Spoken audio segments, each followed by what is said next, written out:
Pasokan na naman, mga kababayan. Daming estudyante, oh. Daming estudyante, daming mga mag-aaral. Uwian din sila alas 3 ng hapon. Dito yan sa Giginto, Bulacan. Giginto Central School. Ito po, dami mga estudyante, mga mag-aaral po sa elementary, mula grade 1 hanggang grade 6. Dami, oh. Walang patid.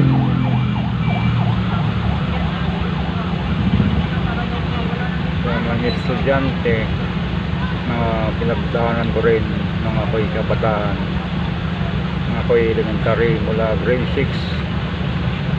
Naranasan ko rin yan maglalakad. Pero maswerte pa rin sila mga kababayan ngayon na ang lalapit ng uwian nila ay may sundo pa rin sila. Kami noon lumalakad kami ng 5 kilometer araw-araw uwian, balikan yon, para lang makapag-aral pagkat malayo kami sa eskwelahan.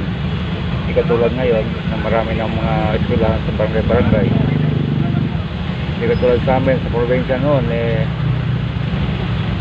malalayong barangay, isa lang ang paralan ng mga probinsya at 5 kilometro ang pagitan ng mga lalakarin, lalo na pag malas-malasin ka at nandun ka sa bandang bundok-bundok.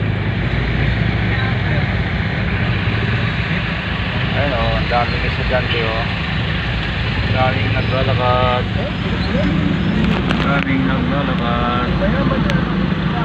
mga estudyante.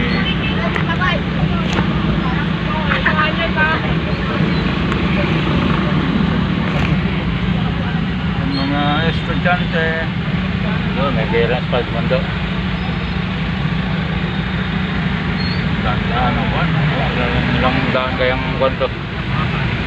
Mahigit siguro mga tansya ko, mga 500,000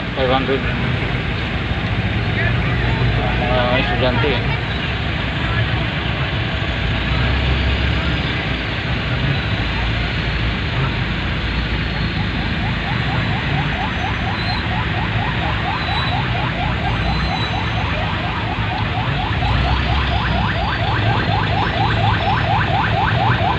Yun, nagbabara.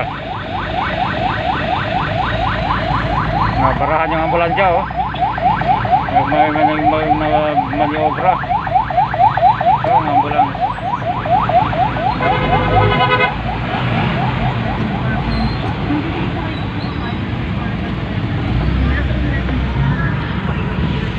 Ito, nag-iipon-ipon ang mga estudyante, nag-aabang ng mga masasakyan. Ang dami.